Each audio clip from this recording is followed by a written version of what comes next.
તો હવે સૌથી પહેલાં આપણે નવો પાઠ સ્ટાર્ટ કરીએ એની પહેલાં હું તમને એક વાત કહી દઉં. મેં ચેટ જીપીટીનો ઉપયોગ કરી અને અમુક MCQ બનાવેલા છે. એ MCQની તમે પ્રેક્ટિસ કરજો. આપણે પૃથ્વીની આંતરિક સંરચના પાઠ પૂરો થઈ ગયો. તો એમાંથી હવે જો આમાં એવું કે હું જ્યારે ચલાવીશ ને ત્યારે તો તમને બધું આવડી જશે. પણ અમુક ફેક્ટ હોય અથવા અમુક વસ્તુ હોય તો એમાં થાય કેવું કે ધીમે ધીમે સમય જતો જાય તો એ ભૂલાતું જાય. તો એને ચેક કરવા માટેનો વિકલ્પ કયો એ કઈ રીતે આપણે ચેક કરી શકીએ? તો એની માટે તમારે ટેસ્ટ આપવી પડે. તો આ અમુક ટેસ્ટ જે છે MCQ પ્રશ્ન જવાબ જે છે એ મેં બનાવેલા છે કે જે પૂછાઈ શકે અથવા તો જે તમારા કોન્સેપ્ટ ફરીથી રિકવર કરી શકે. ચેટ જીપીટીથી મેં બનાવેલા છે. તમે એકવાર એના આન્સર જવાબ જે છે આપવાની કોશિશ કરજો. બરાબર? બધા જવાબ સાચા જશે એની હું કોઈ ગેરંટી નથી લેતો, પણ ઇન શોર્ટ મેં બનાવેલા છે અને તમે ખુદ પણ આવી રીતે ચેટ જીપીટીનો અને એનો ઉપયોગ કરી શકો કે જેના કારણે તમારું લેવલ જે છે એ જળવાઈ રહે અને એ રીતે. બરાબર? બીજી પણ ઘણી બધી જગ્યાએ ઉપયોગ કરી શકાય, પણ આ બધા મેં બનાવેલા છે તો તમે એકવાર જોઈ લેજો, જેના કારણે રિવિઝન પણ થઈ જાય અને તમને જે છે એ ખ્યાલ પણ આવી જાય. ઓકે? તમારે તમારા બીજા કોઈ સબ્જેક્ટ માટે આવા MCQ બનાવવા હોય તો પણ તમે બનાવી શકો છો, કારણ કે પરીક્ષામાં જો તમને સૌથી વધુ કોઈ મહત્ત્વનું યોગદાન આપતું હોય તો એ MCQ જ છે. જેટલી તમે વધુ પ્રેક્ટિસ કરશો એટલા તમે જે છે એ સફળ થશો. વિધાનવાળા વાક્યને ઓલું પહેલું એ રીતના બધા તમે તમારી રીતે જે છે બનાવી શકશો. બાકી આમાં તમે ઓપન કરીને તમને ખ્યાલ આવી જશે કે કઈ રીતના બનાવેલા છે, શું ઓલું પહેલું. બરાબર? બાકી જોઈ લેજો તમારી રીતે. તો હવે 6થા નંબરનો પાઠ છે ખડકો, ખનિજો અને જમીન. તો હવે આપણે એના વિશે અભ્યાસ કરીશું. ખડકો, ખનિજ અને જમીન આ બધાનો આપણે અભ્યાસ કરી લઈએ કે શું છે ઓલું પહેલું એ બધી વસ્તુ. બરાબર?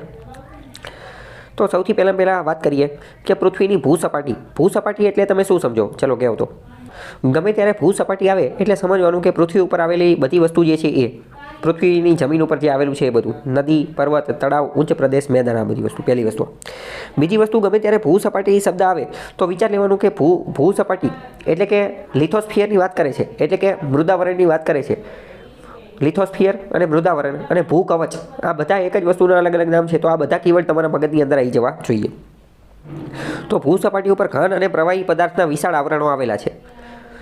ઘન અને પ્રવાહી તો કે નદી જે છે એ પ્રવાહી છે, પર્વત ને ઉચ્ચ પ્રદેશ ને મેદાન ને એ બધું ઘન છે. હિમ નદીઓ તો કે એ પ્રવાહી છે. બરાબર? પૃથ્વીનો ઉપરનો પોપડો જે છે એ ઘન પદાર્થનો બનેલો છે, એ આપણને ખ્યાલ જ છે. એને જ લિથોસ્ફિયર કહે છે. લિથોસ્ફિયર એટલે કે મૃદાવરણ. એક એવું નક્કર પદાર્થનું બનેલું છે જેને ખડક કહે છે. બરાબર? આ કારણે જ ઉપરના પોપડાને મૃદાવરણ કે ખડકાવરણ પણ કહે છે. તો એ આપણે ખબર પડી ગઈ કે મૃદાવરણનું જ બીજું નામ શું છે કે ખડકાવરણ. હવે મોસ્ટ ઇમ્પોર્ટન્ટ, આપણા પાઠનું પહેલું જે ટાઇટલ છે ખડક. તો પહેલાં તો ખડક એટલે શું એની વ્યાખ્યા તમને ખબર હોવી જોઈએ, એની ડેફિનેશન તમને ખબર હોવી જોઈએ. તો કે ખડક એટલે કે રોક. ખડકને ઇંગ્લિશમાં કહેવાય રોક. તો કે ખડકની વ્યાખ્યા શું કહી શકે? તો કે ખડક એટલે એક કે તેથી વધુ ખનિજ દ્રવ્યોના સંગઠિત જથ્થાને ખડક કહે છે. એક કે તેથી વધુ ખનિજ દ્રવ્યોના સંગઠિત જથ્થાને ખડક કહે છે. તો વ્યાખ્યા ઉપરથી એટલી તો ખબર પડી ગઈ કે એટલી તો ખબર પડી ગઈ ખડક જે છે એમાં એક કરતાં વધુ ખનિજ હશે. એમાં એક કરતાં વધુ ખનિજ હશે. તો પ્રશ્ન થાય તો કે તો ખનિજ એટલે શું? તો કે ખનિજ એટલે શું? તો કે ખડક જે છે ખડક એ જુદા જુદા દ્રવ્યોના સંયોજનથી બને છે. તે દ્રવ્યોને ખનિજ કહે છે. તો જોયું, એક રીતે તો વ્યાખ્યા સરખી કહેવાય નહીં, કારણ કે બેયને એકબીજામાં વાપરી નાખી. પણ GCRTમાં આપેલી છે, પુસ્તકમાં આપેલી છે, તો આપણી માટે થોડું સારું થઈ ગયું, યાદ રાખવી સહેલી પડી ગઈ. ખડક અને ખનિજ બંને એકબીજા સાથે જોડાયેલા છે. ખડક જે છે એમાં એની વ્યાખ્યામાં ખનિજને ઉપયોગમાં લઈ લેવાનું અને ખનિજની વ્યાખ્યામાં ખડકને ઉપયોગમાં લઈ લેવાનું. ખડક એટલે શું? તો કે ખડક એટલે શું? તો કે એકથી વધુ ખનિજ દ્રવ્યોના સંગઠિત જથ્થાને ખડક કહે છે. જ્યારે ખનિજ એટલે શું? તો કે ખડકો જુદા જુદા દ્રવ્યોના સંયોજનથી બને છે અને એ દ્રવ્યોને જુદા જુદા દ્રવ્યો જે છે એને ખનિજ એટલે કે મિનરલ્સ કહે છે. બરાબર? હવે ખડક જે છે ને એના અલગ અલગ પ્રકાર પડે. આ પ્રકાર કોના આધારે પડે? તો કે ખનિજનું નિર્માણ કેવી રીતે થયેલું છે, એનું મેન્યુફેક્ચરિંગ, એનું પ્રોડક્શન, એનું નિર્માણ કેવી રીતે થયેલું છે, એ બનેલા છે કઈ રીતે, એના આધારે એના 3 પ્રકાર પડે. કયા કયા?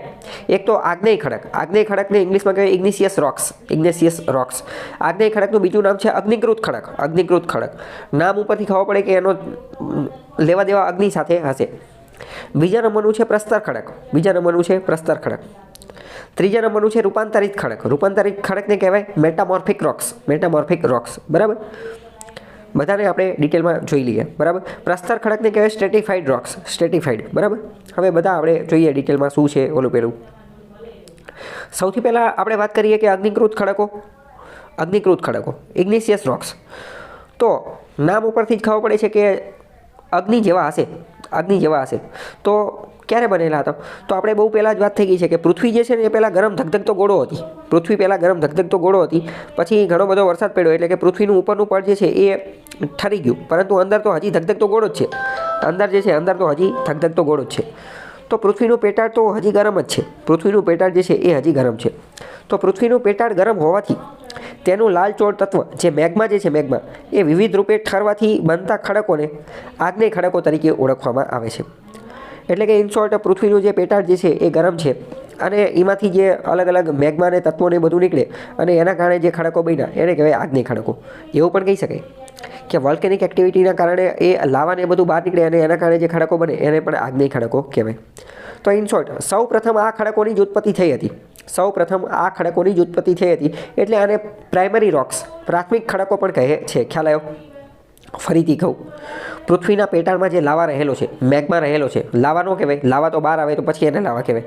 પૃથ્વીની આ પેટાળની અંદર જે મેગ્મા રહેલો છે એ ઠરવાથી જે પ્રથમ જ પ્રકારના જે ખડક બન્યા એને આગ્નેય ખડકો કહેવાય. સૌ પ્રથમ એ બન્યા હતા એટલે એને પ્રાથમિક ખડકો પણ કહે છે. પહેલી વસ્તુ. ચલો હવે બીજી વસ્તુ, આ ખડકો જે છે, ચલો હું તમને એક ક્વેશ્ચન પૂછું. આ ખડકો જે છે, ખડકો એની અંદર જીવાશ્મ અથવા તો એની અંદર સજીવો, પશુ પંખીઓ અથવા તો એમાં જે છે એ માઇક્રો ઓર્ગેનિઝમ, સજીવો જે છે એના કોઈ અવશેષો જોવા મળતા હશે કે નહીં મળતા હોય? વિચારીને કહેવું તો. ઓકે, નહીં મળતા હોય. કેમ નહીં મળતા હોય? રાઈટ, કારણ કે અત્યંત ગરમ છે, લાવામાંથી અને મેગ્મામાંથી બનેલા છે, તો એટલી ગરમીમાં ક્યાંથી જીવિત રહી શકશે? એટલે આમાં કોઈ પણ પ્રકારનું જીવાશ્મ જોવા મળતું નથી. વિધાનવાળા વાક્યમાં પૂછી દેશે. આ બુકની અંદર આપેલું નથી પણ એકવાર પૂછેલું છે તો બીજી વાર પણ પૂછી લે. બરાબર? તો તમારે યાદ રાખવાનું કે કોઈ પણ પ્રકારનું જીવાશ્મ આમાં જોવા મળતું નથી. બીજી વાત કરીએ કે હવે આગ્નેય ખડક જે છે એના પાછા બે પ્રકાર છે. આગ્નેય ખડક જે છે એના પાછા બે પ્રકાર છે. કયા કયા? તો કે આંતરિક આગ્નેય ખડક જેને કહેવાય ઇન્ટ્રુસિવ અને બાહ્ય આગ્નેય ખડક જેને કહેવાય ઇન્ટ્રુસિવ અને એક્સટ્રુસિવ. આઈ અને ઈ, ઇન્ટ્રુસિવ અને એક્સટ્રુસિવ. આંતરિક ખડક અને બાહ્ય ખડક.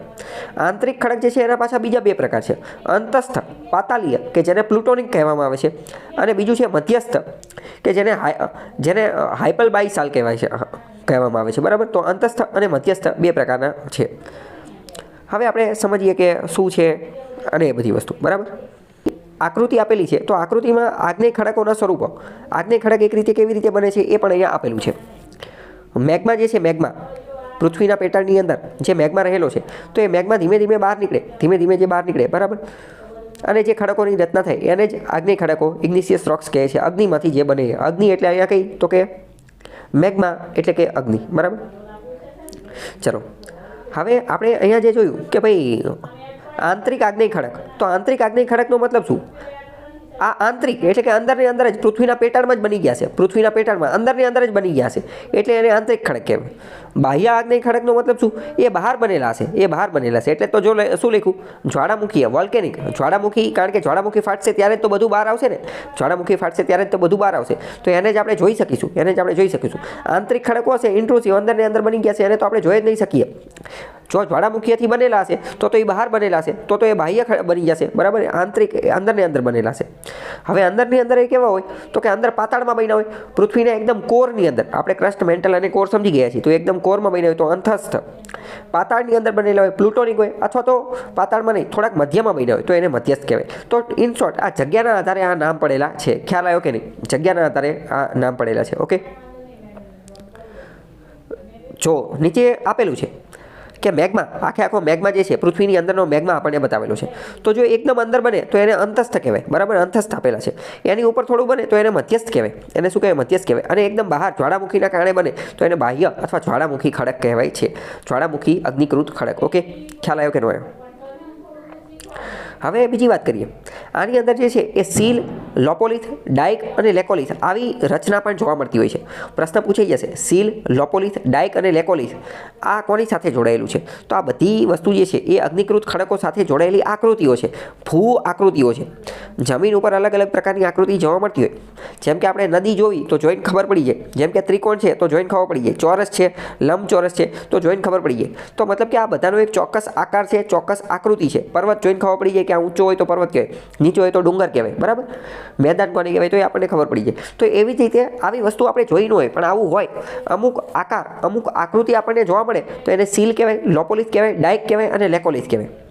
તો પહેલાં સમજીએ કે લેકોલિથ કોને કહેવાય. તો લેકોલિથ જે છે ને એ અર્ધચંદ્રાકાર હોય ને, અર્ધચંદ્રાકાર, તો એને લેકોલિથ કહેવાય. અર્ધચંદ્રાકાર હોય એને શું કહેવાય? લેકોલિથ કહેવાય. અર્ધચંદ્રાકારને લેકોલિથ કહેવાય. હવે ડાયક સમજીએ. તો ડાયક આ એલ આકાર જેવો, ઊંધા એલ આકાર જેવો હોય, ઊંધા એલ આકાર જેવો, તો એને ડાયક કહેવાય. ઊંધા એલ આકાર જેવો જે બની ગયો હોય તો એને શું કહેવાય? ડાયક કહેવામાં આવે છે. બરાબર.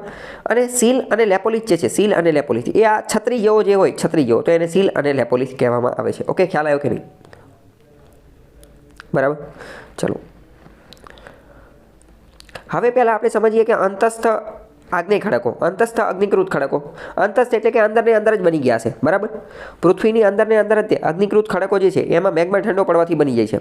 આ મેગ્મા પૃથ્વીના પેટર્નમાં એટલે કે વધુ ઊંડાઈએ ઠરી જાય છે. જો વધુ ઊંડાઈએ ઠરતા હશે ને તો જ તો અંદરની અંદર જશે. જો ઓછી ઊંડાઈએ ઠરતા હશે તો એનો મતલબ તો શું? એનો મતલબ તો એમ કે બહાર આવી ગયા છે.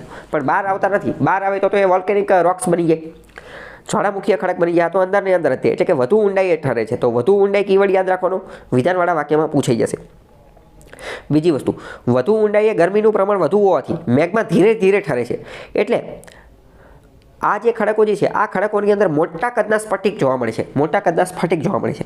સૌથી પહેલાં આપણે કીવર્ડ સમજી લઈએ કે સ્ફટિકનો મતલબ શું? સ્ફટિક એટલે શું? તો સ્ફટિક જો નીચેના ફોટાની અંદર તમે જોઈ શકો છો એ સ્ફટિક છે. બરાબર. સ્ફટિકને ઇંગ્લિશમાં કહેવાય ક્રિસ્ટલ. બરાબર. જો અલગ અલગ સ્ફટિક જે છે એ નીચે તમે જોઈ શકો છો. નીચે ચલો કોઈ એકાદા એક મિનિટ, ચલો હું તમને પેજ નંબર 12ની અંદર આવી જાઓ. પેજ નંબર 12ની અંદર. તો પેજ નંબર 12ની અંદર જો અમુક તમને સફેદ ભાગ દેખાય છે, અમુક તમને કાળો ભાગ દેખાય છે. સફેદ ભાગ જે છે અમુક જગ્યાએ મોટો દેખાય છે, અમુક નાનો દેખાય છે, અમુક આ ભૂખરા જેવો કલર દેખાય છે, અમુક રેડિશ લાલ પ્રકારનો, અલગ અલગ પ્રકારના કલર દેખાય છે. તો ઇન શોર્ટ આ બધા શું છે? આ બધાને એક રીતે સ્ફટિક કહેવાય. આ બધાને એક રીતે શું કહેવાય? સ્ફટિક કહેવાય. એટલે કે ક્રિસ્ટલ કહેવાય. ક્રિસ્ટલ કહેવાય.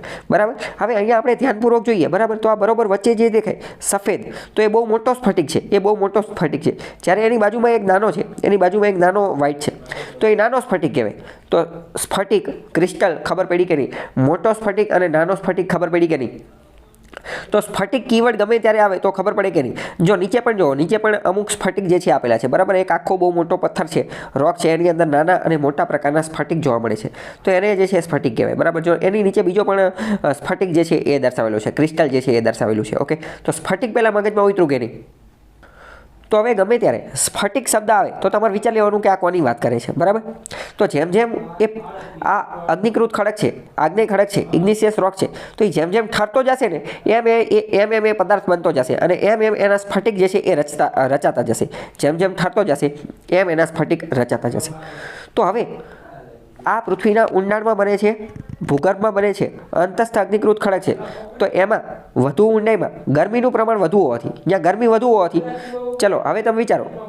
ચલો તો હવે મારો પહેલા પ્રશ્ન એ છે કે આ અંદરની અંદર બને છે તો આને ઠરતા વાર લાગશે કે ઓછી વાર લાગશે કે ઝડપથી ઠરી જશે? વિચારીને કહો તો પહેલાં તમે. એને ઠરતા વાર લાગશે. કેમ? કારણ કે અંદરનું તાપમાન તો ઓલરેડી વધારે જ છે, અંદર તો ઓલરેડી ગરમી છે જ તે. તો એને ઠરતા વાર લાગશે.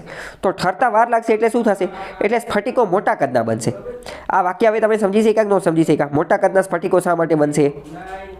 કેમ? કારણ કે જે છે એ ખડકો એ ગરમી જે છે, ગરમીનું પ્રમાણ વધારે હશે અને એના કારણે મોટા કદના સ્ફટિકો જોવા મળશે. ખ્યાલ આવ્યો? કારણ કે ઠરતા વાર લાગશે એટલે. ઓકે. તો હવે જે ગ્રેનાઇટ ખડક છે, ગ્રેનાઇટ ખડક એ અંતસ્થ આગ્નેય ખડકનું ઉદાહરણ છે. પ્રશ્ન પૂછી જશે કે ઉદાહરણ બધાને યાદ રાખવાના છે, તો આ તો ગોખવું જ પડે. ગ્રેનાઇટ એ અંતસ્થ આગ્નેયકૃત ખડકનું ઉદાહરણ છે. દક્ષિણ ભારતનો ઉચ્ચ પ્રદેશ જે છે, રાજસ્થાન અને મધ્યપ્રદેશનો જે, એ બધી જગ્યાએ આવા અંતસ્થ ખડકો જોવા મળે છે. ચલો દક્ષિણ ભારતના ઉચ્ચ પ્રદેશમાં તો જોવા મળશે જ તે, કારણ કે દક્ષિણ ભારત જે છે એ આખો વોલ્કેનિક એક્ટિવિટીથી જ બનેલો છે. બરાબર. હવે એ પ્રશ્ન થાય કે ભાઈ વોલ્કેનિક એક્ટિવિટીથી બનેલો છે તો એ બાહ્ય ખડક બની જવો જોઈએ અથવા જ્વાળામુખીય ખડક બની જવો જોઈએ અને બાહ્ય ખડક બની જવો જોઈએ. તો એ આ અંતસ્થ ખડક કઈ રીતે બનશે? તો તમે વિચારો કે જે બહાર બનેલો હશે, બરાબર, તો એ બાહ્ય ખડક હશે, એ બાહ્ય ખડક હશે, પરંતુ સાથે સાથે એની સાથે અંદર ને અંદર પણ રહેલો તો હશે જ ને. એક મિનિટ. તો જ્વાળામુખીના કારણે આપણે સમજી ગયા કે જ્વાળામુખી ફાટ્યો તો બહાર આવી ગયું, તો જે બહાર આવ્યો એ બાહ્ય ખડક બનશે. પરંતુ સાથે સાથે અંદરને અંદર એ થોડા ઘણા ખડક તો બન્યા જશે ને. એવું તો બનશે ને કે બધો લાવા બહાર આવી ગયો છે, બધો મેઘમાં બહાર આવી ગયો છે. પૃથ્વીની અંદર તો કેટલો મેઘમાં છે, અઢળક મેઘમાં છે ને, એ કંઈ બધો તો બહાર આવી નહીં જાય. તો અંદર એ થોડો ઘણો તો બનેલો જ હશે, બરાબર. એટલે અંદર જે બનેલા છે એ અંતસ્થ હશે. ઓકે, ખ્યાલ આવ્યો કે નહીં? બધું કંઈ બહાર આવી ગયો હશે નહીં. તો દક્ષિણ ભારતનો ઉચ્ચ પ્રદેશ, રાજસ્થાન, મધ્યપ્રદેશ, એ બધી જગ્યાએ ગ્રેનાઇટ ખડક જોવા મળે છે, અંતસ્થ જે છે એ જોવા મળે છે. ઓકે, સમજાણું? હવે બીજું સમજીએ કે મધ્યસ્થ આગ્નેય ખડક. તો આપણે સમજી ગયા કે ભાઈ આ તો મધ્ય ભાગની અંદર બનેલા છે. આની ઊંડાઈ જે છે એ અંતસ્થ આગ્નેય ખડક જે છે એની કરતાં આની ઊંડાઈ થોડી ઓછી હશે, બરાબર. તો આ તમને ખ્યાલ હોવો જોઈએ. આમાં પાતાલીય ખડક અને બાહ્ય ખડકોની વચ્ચે જોવા મળે છે. પાતાલીય ખડક કેવો હોય તો એ એકદમ ઊંડાઈમાં હોય, અને મધ્યસ્થ આગ્નેય ખડક એમાં સીલ, ડાઇક, લોપોલિથ અને લેકોલિથ જેવા સ્વરૂપોની રચના કરે છે. અને આ ખડકોને મધ્યસ્થ આગ્નેય ખડકો કહે છે. સીલ, ડાઇક, લોપોલિથ, લોકોલિથ આ પ્રકારની રચના જે છે એ કરે છે. તો આ તમને ખ્યાલ હોવો જોઈએ કે મધ્યસ્થ આગ્નેય ખડકો જે છે એ આવી રચના કરે છે. પ્રશ્ન પૂછી જશે, એ બધાના આકાર જે છે એ પણ યાદ રાખવાના છે, બરાબર. હવે એ તમે વારંવાર રિવાઇઝ કરશો તો યાદ રહેશે. બાકી તો કારણ કે આવા આકાર આપણે સામાન્ય રીતે જોયા ન હોય, પૃથ્વીની પેટાળમાં જઈને તો કંઈ આપણે જોવાનું નથી, બરાબર. હવે સમજીએ કે બાહ્ય આગ્નેય ખડકો કે જે જ્વાળામુખી પ્રક્રિયાના કારણે બને છે. ચલો, હવે તમે વિચારી કહો, આ જ્વાળામુખી પ્રક્રિયાના કારણે બને છે, બાહ્ય આગ્નેય ખડકો છે, બહાર બને છે. તો આને ઠરતા આ જે ખડકો જે છે એને ઠરતા વાર લાગશે કે વાર નહીં લાગે? આને સમય કેવો જોશે? વધુ જોશે? આને ઠરતા વધુ સમય જોશે કે ઓછો સમય જોશે? વિચારીને કહો તો. ચલો, તો હવે આ જે છે આ ખડકો એ ફટાફટ ઠરી જશે, એ ઝડપથી ઠરી જશે. કેમ? કારણ કે ભાઈ ગરમ વસ્તુ છે તો એ ઠંડી ક્યારે પડે? તાપમાન વધે ત્યારે. તો બહાર પૃથ્વીની બહાર તાપમાન વધુ છે કે પૃથ્વીની અંદર પેટાળમાં તાપમાન વધુ છે? તો કે પૃથ્વીના પેટાળની અંદર તો બધું ધગધગે છે, અંદર તો બધું સળગે છે. તો યાં તો ઠરશે જ નહીં એક રીતે, યાં તો ઠરતા ઘણી વાર લાગશે. જ્યારે પૃથ્વીની બહાર આવી ગયો તો બહાર તો ફટાફટ ઠરી જશે, બહારના વાતાવરણના સંપર્કમાં તો ફટાફટ ઠરી જશે, તો વધુ ઝડપી ઠરી જશે. તો ઝડપથી ઠરશે તો ક્રિસ્ટલ કેવા હશે? સ્ફટિક કેવા હશે? સ્ફટિક અતિ સૂક્ષ્મ હશે, એકદમ નાના હશે. ખ્યાલ આવ્યો? Most important. જો હવે આમાં આ કોઈ સમજવાનું ન હોય, એકવાર સમજી ગયા એટલે યાદ રહી જવું જોઈએ. કારણ કે આ તો કોઈ આમાં રિવિઝનની જરૂર નથી. હા, લેકોલિથ ને લોપોલિથ ને એમાં રિવિઝનની જરૂર છે, આમાં નથી. ખ્યાલ આવી ગયો? ફરીથી કહી દો. આંતરિક ખડકો અને બાહ્ય ખડકો, ઇન્ટ્રુસિવ અને એક્સટ્રુસિવ.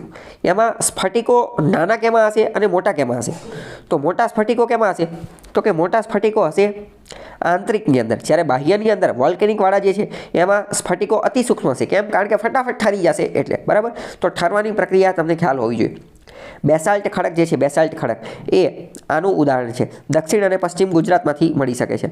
બેસાલ્ટ ખડક આનું ઉદાહરણ છે. આનું એટલે કોનું? તો કે બાહ્ય અગ્નિકૃત ખડકનું. ઓકે, ખ્યાલ આવ્યો કે નહીં?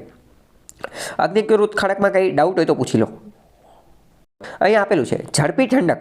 લાવા જમીન પર અથવા પાણીની સપાટી પર આવતા હવામાં ઝડપથી ઠંડુ થાય છે, બરાબર. લાવા જે છે, લાવારસ અથવા પૃથ્વીની અંદરનો મેગ્મા પેટાળનો, એ જમીન ઉપર આવી જાય તો હવાના સંપર્કમાં ઝડપથી ઠરી જાય છે. એટલે સ્ફટિક રચના કેવી હશે? સૂક્ષ્મ હશે, બરાબર. અને ઠંડકની ઝડપ વધારે હોવાથી સ્ફટિકો વધારે વિકસિત થઈ શકતા નથી. ઇન શોર્ટ, કાંઈ ખબર ન પડે તો ગોખી મારવાનું કે બાહ્ય હશે, બહાર જો સ્ફટિકની રચના થતી હશે તો એમાં કેવી હશે? એમાં સ્ફટિકો નાના હશે. કેમ? કારણ કે ફટાફટ ઠરી જશે. અને અંદર હશે તો સ્ફટિકો મોટા હશે, કારણ કે ઠરતા વાર લાગશે એટલે. ઓકે, ખ્યાલ આવ્યો? હવે આગળના બીજા ખડકોનું નામ છે પ્રસ્તર ખડકો. ચલો, હવે વિચારીને કહો, પ્રસ્તર ખડકો કીવર્ડ આવે, શબ્દ આવે તો તમે શું સમજી શકો? પ્રસ્તર ઉપરથી શબ્દ ઉપરથી શું સમજો કીવર્ડના આધારે? Right, very good. સ્તર, અલગ અલગ સ્તર આવેલા છે, અલગ અલગ લેયર આવેલા છે, અલગ અલગ થર આવેલા છે. આપણે શરૂઆતના પહેલા બીજા લેક્ચરની અંદર ઘણા બધા એવા રોક્સ, પથ્થર જે છે એના ઉદાહરણ જોયેલા હતા, એના ફોટો પણ જોયેલા હતા કે જેમાં અલગ અલગ લેયર્સ, અલગ અલગ સ્તર, અલગ અલગ થર જે છે એ આવેલા હતા, થર જામેલા હોય, બરાબર. ફોર એક્ઝામ્પલ સમજો કે ઉપર બરફનું સ્તર હોય, નીચે પાણીનું સ્તર હોય, એની નીચે પાછું બરફનું, આ રીતનું. મતલબ કે રોક્સમાં તો અલગ અલગ હોય, બરાબર. તો આપણે એ જોઈ લીધા હતા.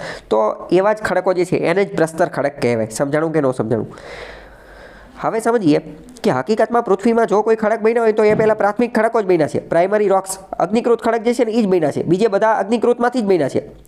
બીજા તમામ ખડકો અગ્નિકૃતમાંથી જ બન્યા. સૌથી પહેલાં અગ્નિકૃત બન્યા, એમાંથી બીજા બધા બન્યા. તો અગ્નિકૃત ખડકો જે છે, અગ્નિકૃત ખડકો એનું અપક્ષારણ થાય અથવા ઘસારણ થાય, એનું અપક્ષારણ થાય અથવા ઘસારણ થાય તો શું થશે?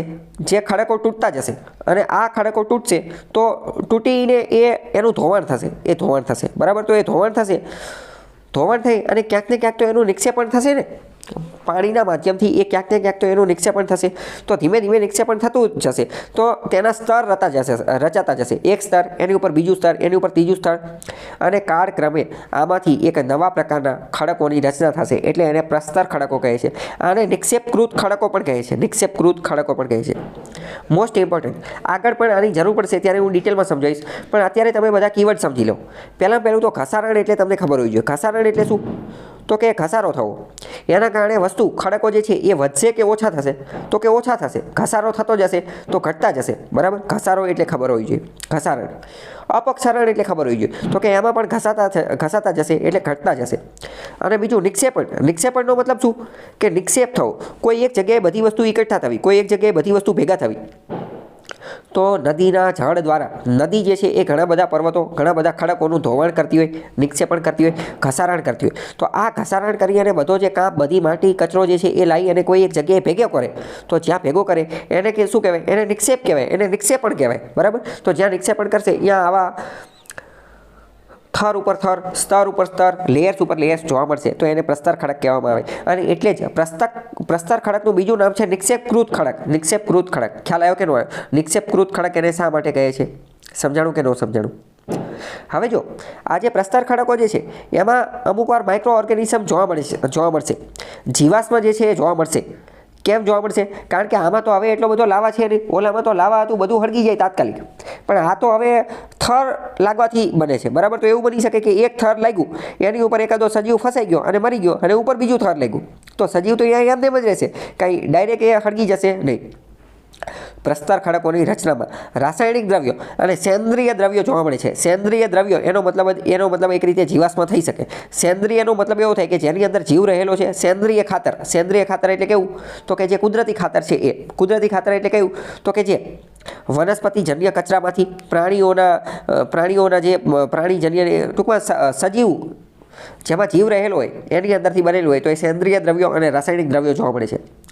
જ્યારે અગ્નિકૃતમાં જોવા મળતા ન હતા, બરાબર. વિધાનવાળા વાક્યમાં પૂછાઈ જશે. ખ્યાલ આવ્યો કે ન આવ્યો? કંઈ ડાઉટ હોય તો પૂછી લો. હવે પ્રસ્તર ખડકો છે લેયર્સવાળા, તો એના પણ અલગ અલગ પ્રકાર છે. પહેલાં તો ક્લાસ્ટિક એટલે કે ખડક પદાર્થ નિર્મિત, ખડક પદાર્થો દ્વારા બનેલા હોય. બીજું રાસાયણિક પદાર્થ દ્વારા બનેલા હોય, અને સેન્દ્રિય પદાર્થ દ્વારા બનેલા હોય. સેન્દ્રિયને ઇંગ્લિશમાં કહેવાય ઓર્ગેનિક. જો સેન્દ્રિય આ શબ્દ એવો છે, ઇંગ્લિશમાં સારો રહેશે. સેન્દ્રિયને ઇંગ્લિશમાં કહેવાય ઓર્ગેનિક. તો ઓર્ગેનિકનો મતલબ શું થાય? ઓર્ગેનિક શબ્દ આવેલો છે ઓર્ગેનિઝમમાંથી. ઓર્ગેનિઝમ એટલે શું થાય? તો કે ઓર્ગેનિઝમ એટલે થાય સજીવો. ઓર્ગેનિઝમ એટલે કે થાય સજીવો. સજીવ એટલે શું? જેનામાં જીવ રહેલો છે એ. તો જીવ કોનામાં રહેલો હોય? વનસ્પતિમાં રહેલો હોય તો કે હા રહેલો હોય, તો વનસ્પતિને સેન્દ્રિય કહેવાય, તો કે હા કહેવાય. પ્રાણીઓમાં રહેલો હોય તો કે હા કહેવાય. પ્રાણીઓ, સજીવો, મનુષ્ય આપણે પણ સજીવ કહેવાય. પતંગિયા, પક્ષીઓ, બરાબર, માછલી, એ બધા સેન્દ્રિય પદાર્થો ઓર્ગેનિક કહેવાય. ઓકે, ખ્યાલ આવ્યો? અત્યારે એટલે તો આપણે ઓર્ગેનિક ખેતી કરતા હોઈએ છીએ. ઓર્ગેનિક ખેતી, તો ઓર્ગેનિક ખેતીમાં સેન્દ્રિય ખાતર વાપરતા હોય. વનસ્પતિના પાંદડા ને એ બધું, બરાબર, ડાળીઓ અને ડાળખા ને એ બધું, ગાય જે છે ગાયનું છાણ ને એ બધું વાપરતા હોય, ગૌમૂત્ર ને એ બધું વાપરતા હોય છે. લીમડાનું બનાવી અને નિમાસ્ત્ર જે છે એ બનાવતા હોય છે, બરાબર. તો આ તમને ખ્યાલ હોવો જોઈએ. ઓકે, હવે ખડક દ્વારા નિર્મિત જે પ્રસ્તર ખડકો જે છે, તો ખડક દ્વારા કઈ રીતે નિર્મિત થાય? એ રેતીના બની શકે, માટીના બની શકે, અથવા કોંગ્લોમેરેટ બની શકે. કોંગ્લોમેરેટ વિશે આપણે ડિટેલમાં જોઈશું. અને સેન્દ્રિય પદાર્થો ઓર્ગેનિક રીતે તો એ ચૂનાના પથ્થરના બની શકે અથવા કાર્બનના પથ્થરના બની શકે. એ બધા વિશે આપણે જોઈએ. તો આ ટૂંકમાં એના પ્રકાર છે એ તમને ખબર હોય. પહેલાં ખડક પદાર્થ છે એના આધારે કઈ રીતે બને? ખડક પદાર્થના આધારે. તો હવે માની લો કે અલગ અલગ પ્રકારના અગ્નિકૃત ખડકો છે, અથવા કોઈ પણ પ્રકારના અલગ અલગ ખડકો છે. માની લો કે A, B અને C ત્રણ અલગ અલગ ખડકો છે. A, B અને C ત્રણ અલગ અલગ પ્રકારના ખડકો છે.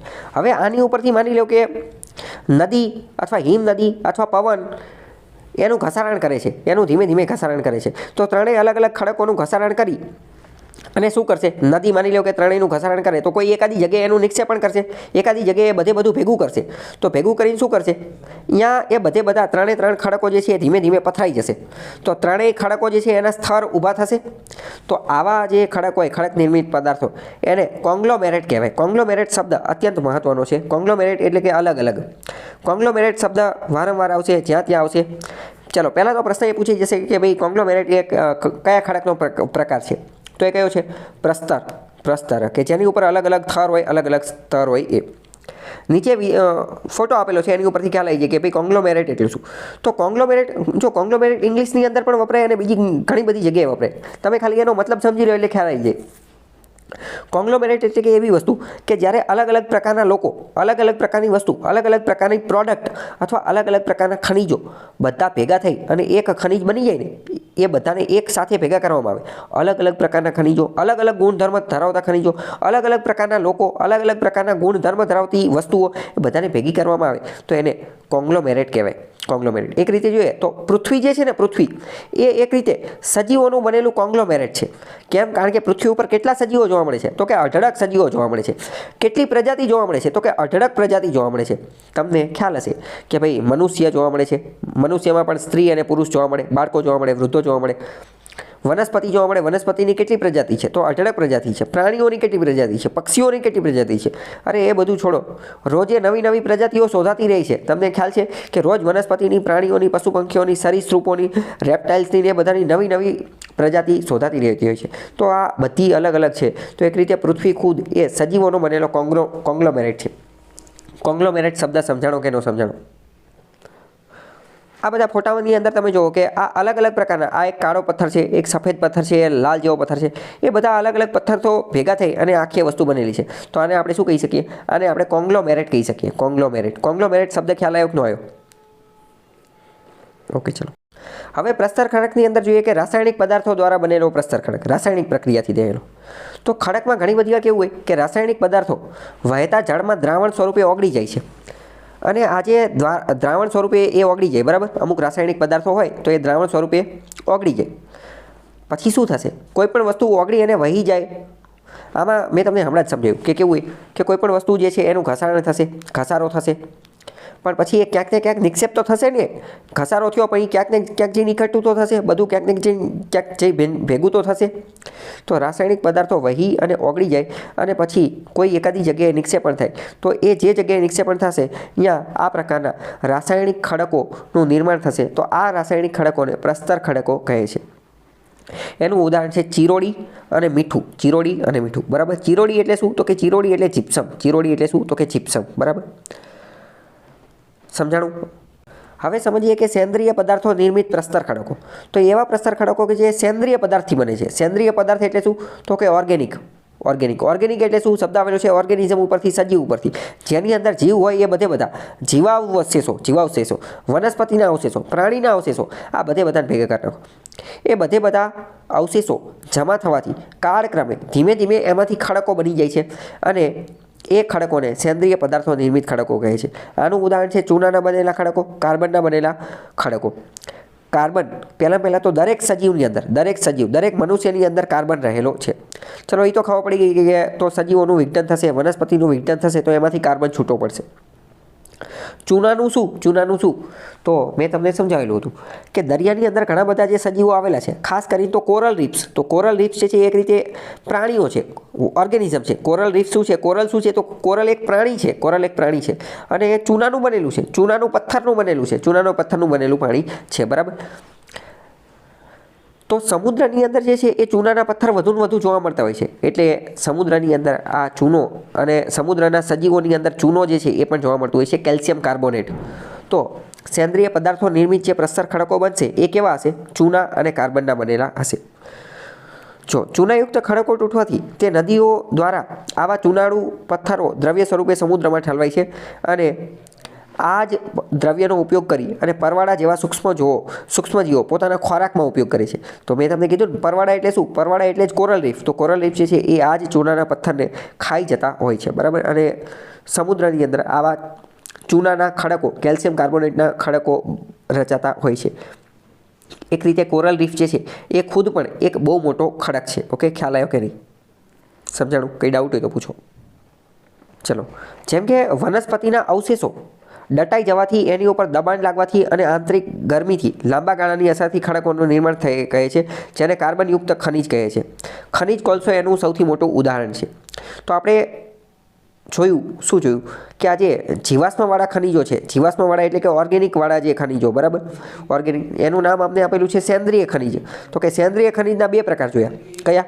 એક તો કાર્બનવાળા અને એક તો ચૂનાવાળા. ચૂનાવાળા ક્યાં જોવા મળશે? તો કે ચૂનાવાળા જે છે એ સમુદ્રની અંદર જોવા મળશે, કોરલ રીફ એનો ખોરાક તરીકે ઉપયોગ કરશે. અને કાર્બનવાળા જે છે એમાંથી શું બનશે? તો કે ખનિજ કોલસો બનશે, ખનિજ કોલસો, બરાબર, ખ્યાલ આવ્યો કે નહીં? હવે ખનિજનો બીજો પ્રકાર, ખડકનો બીજો પ્રકાર છે રૂપાંતરિત ખડકો. રૂપાંતરિત ખડકો એટલે કે મેટામોર્ફિક રોક્સ. તો આ કઈ રીતે બને? તો કે આગ્નેય અને પ્રસ્તર ખડકોના મૂળ બંધારણ અને સ્વરૂપમાં પરિવર્તન થઈ રચાતા નવનિર્મિત ખડકોને રૂપાંતરિત ખડકો કહે છે. આગ્નેય અને પ્રસ્તર ખડકોના મૂળ બંધારણ અને સ્વરૂપમાં પરિવર્તન થઈ રચાતા નવનિર્મિત ખડકોને રૂપાંતરિત ખડકો કહે છે. તો આ જે ખડકો જે છે એનું સ્વરૂપ બે રીતે બદલાય છે, એક તો ભૌતિક રીતે અને એક તો રાસાયણિક રીતે.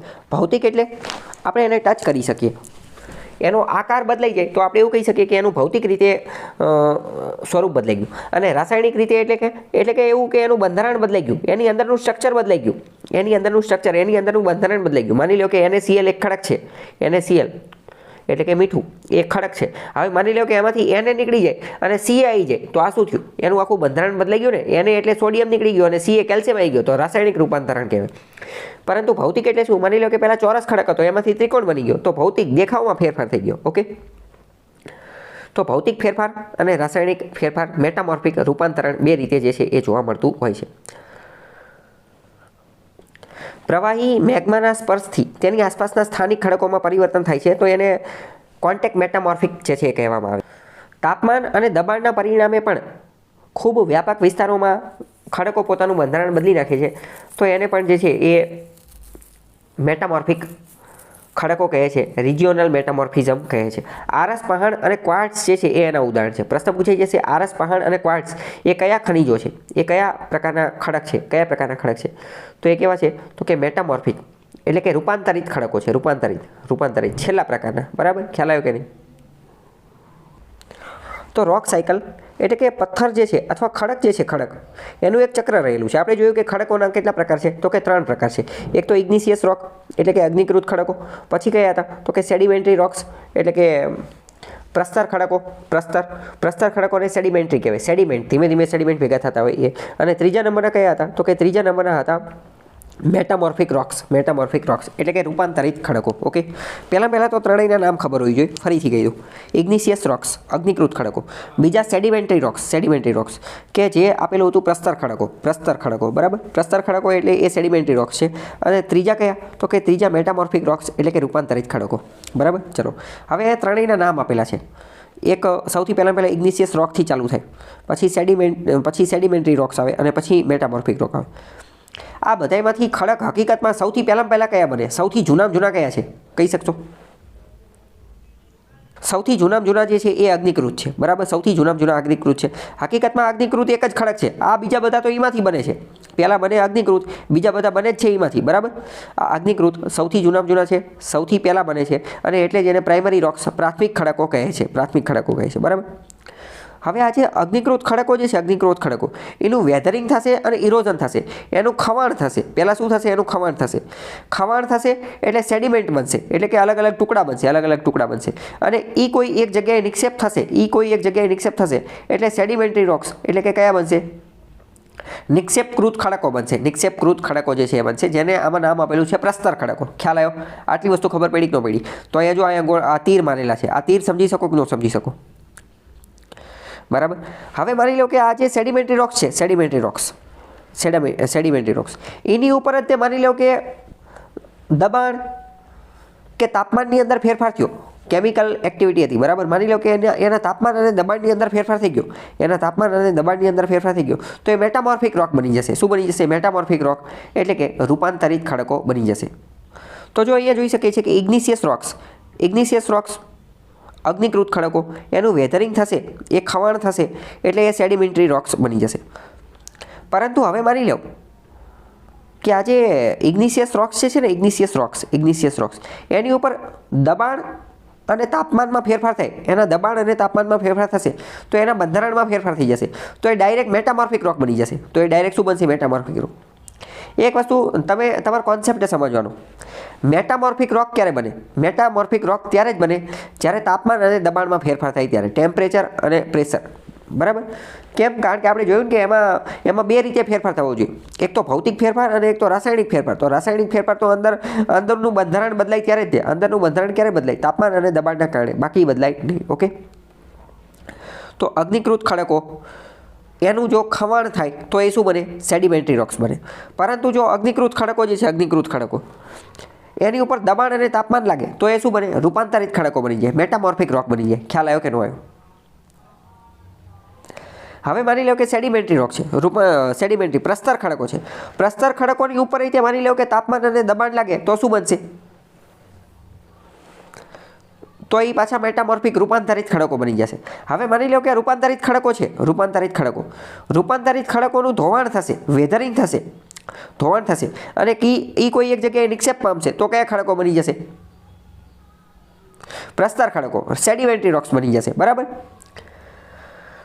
સમજાણું કે ન સમજાણું? તો ઇન શોર્ટ આ આખી રોકની સાયકલ છે. એક રીતે આપણે એવું કહી શકીએ કે પહેલાં અગ્નિકૃત ખડક હોય, એમાંથી સેડિમેન્ટરી રોક્સ બને, એમાંથી મેટામોર્ફિક રોક બને, એમાંથી પાછા અગ્નિકૃત ખડકો બની જાય, પાછા સેડિમેન્ટરી બને, પાછા મેટામોર્ફિક બને. ઇન શોર્ટ કીવર્ડ યાદ રાખવાના. શું કીવર્ડ યાદ રાખવાનું? અગ્નિકૃત ખડકો પ્રાથમિક છે, એમાં જો વેધરિંગ થાય, એનું જો ધોવાણ થાય તો પ્રસ્તર ખડકો બને. અને એની ઉપર જો તાપમાન અને દબાણ અંતર્ગત એના બંધારણમાં ફેરફાર થાય તો એ મેટામોર્ફિક રૂપાંતરિત ખડકો બને. ખ્યાલ આવ્યો કે ન આવ્યો? છઠ્ઠા નંબરના પાઠની અંદર આપણે ખડકો પૂરા કરી દીધા, ખડક રોક્સ પૂરા કરી દીધા. 3 પ્રકારના ખડકો આપણે જોઈ લીધા: ઇગ્નિશિયસ રોક્સ અગ્નિકૃત ખડકો, સેડિમેન્ટરી રોક્સ એટલે કે પ્રસ્તર ખડકો અને મેટામોર્ફિક રોક્સ એટલે કે રૂપાંતરિત ખડકો. હવે બીજો ટોપિક છે ખનિજ. ખનિજ આપણે સમજીએ. બેયની વ્યાખ્યા કેવી હતી? બેયની વ્યાખ્યા જોરદાર હતી. બે એકબીજાની અંદર ફિટ થતી હતી. બરાબર? તો કે ખડકોની અંદર જે અલગ અલગ પદાર્થ હોય એને ખનિજ કહેવાય. અને ખનિજ એટલે શું? તો કે જે ખડકની અંદર હોય. બરાબર? આપણે વ્યાખ્યા જોઈ લીધી. હવે આપણે ડાયરેક્ટ ખનિજની અંદર ઘૂસીએ. જોકે ખનિજની બહુ સારી વ્યાખ્યા અહીંયા પણ આપેલી છે અને એક રીતે એ જ સાચી વ્યાખ્યા છે. ખનિજની વ્યાખ્યા શું કહે છે? તો કે જૈવિક અને અજૈવિક પદાર્થો ગરમી અને દબાણને લીધે પરિવર્તન પામીને ચોક્કસ રાસાયણિક બંધારણ ધારણ કરે છે તેને ખનિજ કહે છે. જૈવિક અને અજૈવિક પદાર્થો ગરમી અને દબાણને લીધે પરિવર્તન પામી અને ચોક્કસ રાસાયણિક બંધારણ ધારણ કરે છે તેને ખનિજ કહે છે. સમજાણું તો સમજાણું? અત્યંત મહત્વની 2-3 બાબત છે. એક તો પહેલાં તો જૈવિક અને અજૈવિક ગમે એ પદાર્થ આવે. બીજું ગરમી, ટેમ્પરેચર અને દબાણ, પ્રેશર એના લીધે પરિવર્તન પામવા જોઈએ અને રાસાયણિક બંધારણ ચોક્કસ હોવું જોઈએ તો એને ખનિજ કહેવાય, બાકી કહેવાય નહીં. એટલે આખી પ્રક્રિયા, ખનિજની પ્રક્રિયા કેવી છે? એ રાસાયણિક પ્રક્રિયા છે. જ્યારે ઓલામાં કોઈ રાસાયણિક પ્રક્રિયા હતી નહીં. બરાબર? કોની અંદર? તો કે રોક્સની અંદર, ખડકની અંદર કોઈ એવી રાસાયણિક પ્રક્રિયા હતી નહીં. ઓકે, ખ્યાલ આવ્યો કે નહીં? કંઈ ડાઉટ હોય તો પૂછો. તો એ વ્યાખ્યાનની અંદર પહેલાં તો આવે છે કે જૈવિક અને અજૈવિક. તો પહેલાં આ બંને આપણે સમજી લઈએ. હકીકતમાં આ એક એન્વાયરમેન્ટનો ટોપિક છે પણ આપણે હારે લઈ લઈએ. પ્રશ્ન ગમે પૂછાય તો ખબર હોવી જોઈએ. જૈવિક અને અજૈવિક એટલે શું? તો કે જૈવિક એટલે બાયોટિક. બાયો શબ્દ આવે એટલે સમજી જવાનું કે જીવની વાત કરે છે તો કે જૈવિક, અને એ બાયોટિક એટલે કે અજૈવિક. તો શબ્દ ઉપરથી જ ખબર પડી જાય. જૈવિક એટલે શું? તો કે બાયોટિક. જૈવિક એટલે શું? જેમાં જીવ રહેલો હશે એ, જે સજીવ હશે એ. અને એ બાયોટિક એટલે શું? જેમાં જીવ રહેલો નહીં હોય તે, જે સજીવ નહીં હોય તે. બરાબર? નીચે ધ્યાનપૂર્વક ફોટો ઉપરથી જોવી તો ખબર પડી જાય. પહેલો જ ફોટો આપેલો છે. બાયોટિક જેમાં જીવ રહેલો હોય એ. માછલી જીવ છે તો કે બાયોટિક. વનસ્પતિ, વૃક્ષ જીવ છે તો કે બાયોટિક. અજગર, સાપ, કોઈ પણ જીવજંતુ, મનુષ્ય, સૂક્ષ્મજીવો, ફૂગ, લીલ, ગમે એ વસ્તુ, શું એમાં જીવ છે? એક જ વસ્તુ યાદ રાખવાની, શું એ સજીવ છે? સજીવ છે તો કે આ સજીવ છે, જીવ છે તો કે બાયોટિક, જૈવિક. બરાબર? તો કે અજૈવિક એટલે શું? જેમાં જીવ નથી એ. શેમાં જીવ નથી? તો કે પથ્થર, ખડક, રોક. પથ્થરની અંદર જીવ છે તો કે ના નથી. રોક્સ, ખડકની અંદર જીવ નથી. સૂર્યપ્રકાશ, જીવ નથી. વરસાદ, જીવ નથી. તાપમાન, જીવ નથી. દબાણ, જીવ નથી. વરસાદનું પાણી, વરસાદના ટીપા, ભેજ, આ કોઈની અંદર જીવ નથી. તો એ બાયોટિક એટલે કે અજૈવિક. જૈવિક અને અજૈવિક મગજમાં બેસી ગયું કે ન બેસું? નીચે બીજા અમુક ઉદાહરણ આપેલા છે. જેમ કે વાત કરીએ પ્રાણીઓ, તો તમામ પ્રાણીઓ બાયોટિક, જૈવિક છે. પ્લાન્ટ, વૃક્ષ, વનસ્પતિ, છોડવાઓ બધાની અંદર જીવ છે તો બાયોટિક છે. ફૂગ પણ એક સજીવ છે. બેક્ટેરિયા પણ એક સજીવ છે. લીલ પણ એક સજીવ છે, લીલ જે છે એ પણ એક સજીવ છે. લીલ પણ પોતાનો ખોરાક જાતે બનાવે છે. લીલ જે છે લીલ પણ ફોટોસિન્થેસિસ પ્રકાશ સંશ્લેષણની પ્રક્રિયા કરે છે. તમારી માટે આ નવી વસ્તુઓ છે, બરાબર, કે જેવી રીતે વનસ્પતિ પ્લાન્ટ જે છે એ પ્રકાશ સંશ્લેષણ કરે એવી જ રીતે લીલ પણ પ્રકાશ સંશ્લેષણ કરે છે. તો એ પણ બાયોટિક છે. જ્યારે એ બાયોટિક શું છે તો કે હવા એ બાયોટિક છે, એટલે કે અજૈવિક. સેલિનિટી, દરિયાની ક્ષારતા જે છે એ કેવી છે તો કે એ શું છે તો કે એ બાયોટિક અજૈવિક છે. જમીન ખુદ, સોઇલ એટલે કે જમીન, ભૂમિ જે છે ભૂમિ એ કેવી છે એ બાયોટિક છે. મોસ્ટ ઇમ્પોર્ટન્ટ, જમીન જે છે એ બાયોટિક અજૈવિક છે. પરંતુ માની લો કે જમીન જે છે જમીનની અંદર માઇક્રો ઓર્ગેનિઝમ રહેલા છે, અળસિયા ને એવું બધું રહેલું છે, તો એ પાછી બાયોટિક બની જાય, બરાબર. ટેમ્પરેચર, તાપમાન, સૂર્યપ્રકાશ, પાણી, લાઇટ, મિનરલ્સ, ખડકો, પીએચ, હ્યુમિડિટી એટલે કે ભેજ, તો આ બધું એ બાયોટિક છે. તો પહેલાં તો આ મગજમાં બેસી ગયું કે ન બેસી ગયું? જો નીચે બધી વસ્તુ આપેલી છે. દરેક પ્રકારના ઓર્ગેનિક મેટર્સ, જીવાશ્મ, દરેક પ્રકારના ઓર્ગેનિક મેટર, દરેક જીવિત વસ્તુ, ઓયસ્ટર એ જે છે એ એક બીજ છે, શું કહેવાય આપણે, ઓયસ્ટર નામનું મોતી મળે છે એક માછલીની અંદરથી. તો બ્લુ ક્રેબ જે છે એ કરસલો છે. Zoo પ્લેન્કટન, ફાઇટોપ્લેન્કટન, jellyfish. ફાઇટોપ્લેન્કટન સમુદ્રની અંદર થતી વનસ્પતિ છે જે માછલીઓ ખાતી હોય છે, બરાબર. જેલીફિશ એ, તો આ બધું બાયોટિક છે, બધામાં જીવ રહેલો છે. એ બાયોટિક તો કે ક્લાઇમેટ એટલે કે આબોહવા, non living things, sunlight, temperature, nutrient, soil. Okay, મગજમાં બેસી ગયું પહેલાં તો બંને વસ્તુ કે નો બેઠી? હવે ખનિજ ફરીથી જોઈ લઈએ કે જૈવિક અને અજૈવિક પદાર્થો ગરમી અને દબાણને લીધે પરિવર્તન પામીને ચોક્કસ રાસાયણિક બંધારણ ધારણ કરે છે, તેને ખનિજ કહે છે. તો આવી અમુક વ્યાખ્યા જે છે ને એ તમને મોઢે યાદ હોવી જોઈએ, બરાબર, ખ્યાલ આવ્યો? ચલો આગળ જઈએ. હવે ખનિજની અંદર આગળ ઘૂસીએ. ખનિજના અમુક લાક્ષણિકતા જોઈએ. ખનિજ જે છે ને એની અમુક લાક્ષણિકતા જોઈએ કે ખનિજ હશે તો આટલી વસ્તુ તો હશે જ તે. કઈ વસ્તુ હશે તો પહેલું તો સ્ફટિકમય બંધારણ હશે. સ્ફટિક એટલે શું તો કે ક્રિસ્ટલ. આપણે પહેલાં જોઈ લીધું સ્ફટિક એટલે શું, ક્રિસ્ટલ એટલે શું. સ્ફટિક, ક્રિસ્ટલ કીવર્ડ સમજાણો કે ન સમજાણો? ઓકે, ચલો. બીજું એની અંદર હશે ઘનતા. ઘનતા એટલે શું તો કે ઘનતા એટલે શું કહી શકશો તમે? ઘનતા એટલે શું આપણે ચલાવી દીધું છે આગળ. ઘનતા એટલે દળના છેદમાં કદ. દળ અને કદનો ભાગાકાર કરવી એટલે એ મળે, બરાબર. દળ અને કદ, એનું વજન કેટલું છે અને એ કેટલી જગ્યા રોકે છે એ બેનો ભાગાકાર, એનો ગુણોત્તર. ઘનતાનું મેં તમને કીધું આનું સૂત્ર વ્યાખ્યા જે છે એ પણ પૂછાઈ જશે, તો યાદ રાખવાનું છે. પછી નક્કરતા, પછી રંગ, પછી ચમક, આ બધા જે છે એ એના ગુણધર્મો રહેલા છે. ખનિજ જે છે ખનિજ એની ઉપર જ્યારે ધસરકો લાગશે તો ખનિજ જે છે પ્રતિકાર કરે છે, એની નક્કરતા કહે છે. એટલે કે આપણે ખનિજને રણકાવીએ, બરાબર, તો એમાંથી અવાજ આવે ને એને નક્કરતા કહેવાય, બરાબર. અથવા તો નક્કરતા એટલે શું એને આપણે બીજી રીતે સમજીએ. નક્કરતાને કહેવાય સોલિડ, અને એક આવે હોલો એટલે કે પોલું. નક્કરતા એનું વિરોધી શું છે તો કે પોલું. નક્કરતા અને પોલું એને આપણે ધ્યાનપૂર્વક સમજીએ. આર્ટ એન્ડ કલ્ચર જે છે એમાં પણ આ ટોપિક જે છે આવતો હતો. નક્કરતાને કહી શકાય સોલિડ, અને હોલો એટલે કે પોલું. નક્કરતાનું વિરોધી શું થશે? પોલું. તો જો અહીંયા નીચે પાઇપ આપેલા છે, તો આ એક પ્રકારના પાઇપ જે છે એની અંદર વચ્ચે કાણું છે, એની અંદર વચ્ચે કેવું છે? કાણું છે. તો આ પાઇપને કેવા પાઇપ કહેવાય? પોલા પાઇપ કહેવાય. આને કેવા પાઇપ કહેવાય? પોલા પાઇપ કહેવાય. જ્યારે આ જે છે આ સળિયા જેવા છે, એકદમ ફિટોફિટ છે, બરાબર, એકદમ ફિટોફિટ છે. બધામાં મટીરિયલ જ છે, બધામાં આખા સળિયા છે, આખા સળિયા છે, બરાબર, બધે મટીરિયલ ભરેલું છે. તો આને કેવા પાઇપ કહેવાય? આને પાઇપ નો કહેવાય, આને સળિયા કહેવાય. આ નક્કર સળિયા છે. સેમ આ જ શબ્દ આર્ટ એન્ડ કલ્ચરની અંદર પણ આવતો હતો. ડાન્સિંગ ગર્લની મૂર્તિ મળેલી છે, ક્યાંથી? મોહેજો-દડોમાંથી. તો એ કેવી છે તો કે એ નક્કર છે, બરાબર. અમુક નક્કર મળેલી છે અને અમુક હોલો મળેલી છે, બરાબર, પોલી મળેલી છે. તો આ બંને કીવર્ડ પણ તમને ખ્યાલ હોવો જોઈએ, બરાબર. હવે ખનિજની નક્કરતા એટલે શું અત્યારે જોઈ લીધું. તો ખનિજની નક્કરતા માટે 1 થી 10 સુધીનો ક્રમાંક આપવામાં આવે છે. જેમ કે ટાલ્ક ખનિજ જે છે એનો આ જે નક્કરતા ક્રમાંક જે છે એ 1 છે. જ્યારે હીરો જે છે એનો નક્કરતા ક્રમાંક 10 છે. હીરો જે છે એ સૌથી વધુ નક્કર છે, એટલે એનો ક્રમાંક 10 છે, બરાબર. ટાલ્કનો નક્કરતા ક્રમાંક 1, હીરાનો 10. પ્રશ્ન પૂછાઈ જશે, બરાબર, ખ્યાલ આવ્યો કે નહીં? કંઈ ડાઉટ હોય તો પૂછો. હવે ખનિજ જે છે ખનિજની સપાટી ઉપર સૂર્યપ્રકાશનું પરાવર્તન થાય છે. પરાવર્તન થવું એટલે કે પ્રકાશના કિરણો જે પાછા ફરે એ, બરાબર. અરીસામાં આપણે આપણું મોઢું જોઈએ છે તો એ પરાવર્તન કહેવાય. તો ખનિજમાંથી આ કિરણો જે છે એ પાછા પણ ફરતા હોય છે. ખનિજ જે છે એ અલગ રંગ, કલર પણ ધરાવતા હોય છે, અને આ કલર જે છે એ એની અંદર કેવા પ્રકારની અશુદ્ધિ જે છે એની ઉપર આધાર રાખે છે. એની અશુદ્ધિઓની ઉપર, બરાબર. અશુદ્ધિઓના આધારે એ આછા અથવા ઘાટા કલર બનતા હોય છે. ઘેરા અને ઝાંખા જે છે એ આના આધારે બનતા હોય છે. એના લક્ષણોને એ બધું જે છે એની ઉપર આધાર રાખે છે. આમ પ્રાથમિક લક્ષણોને આધારે ખનિજને ધાત્વિક અને અધાત્વિક ખનિજો એવી રીતે વિભાજિત કરી શકાય. ધાત્વિક એટલે કે ધાતુ અને અધાત્વિક એટલે કે અધાતુ. લોખંડ, તાંબુ, સોનું વગેરે ધાતુ ખનિજો છે. જ્યારે પોટાશ, સલ્ફર, નાઇટ્રેટ, ફ્લોરસ્પાર એ અધાત્વિક એટલે કે અધાતુ ખનિજ છે. બરાબર. અમુક ઈંધણ ખનિજ પણ આવે. ઈંધણ ખનિજ અને ઉર્જા ખનિજ કહેવાય, એને વિશિષ્ટ ખનિજ કહેવાય.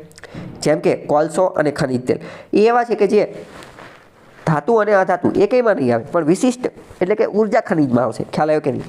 કંઈ ડાઉટ હોય તો પૂછો. તો હવે આપણા પાઠની અંદર આપણે ખનિજો જોઈ લીધા, ખડકો જોઈ લીધા. હવે આપણે સમજીએ કે જમીન, તો કે જમીન શું છે, ઓલું પેલું એ બધી વસ્તુ સમજીએ. તો પહેલાં તો જમીન જે છે એ કઈ રીતે બને?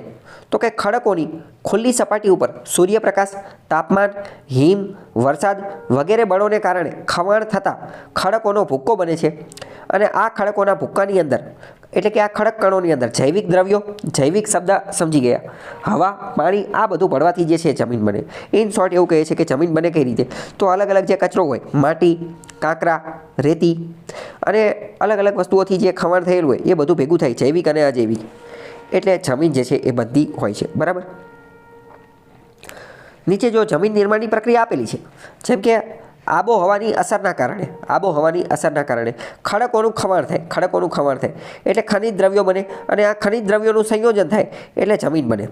અથવા તો આબોહવાની અસરના કારણે વનસ્પતિ અને પ્રાણી અવશેષો એ સડતા જાય તો એ જૈવિક દ્રવ્યો હોય તો પણ જમીન બને. તો જમીનની અંદર જમીનમાં બાયોટિક જૈવિક પદાર્થો પણ આવેલા હોય અને એ બાયોટિક અજૈવિક પદાર્થો જે છે એ પણ આવેલા હોય. જૈવિક પદાર્થો કયા? વનસ્પતિ, પ્રાણી અવશેષો, એનો કચરો.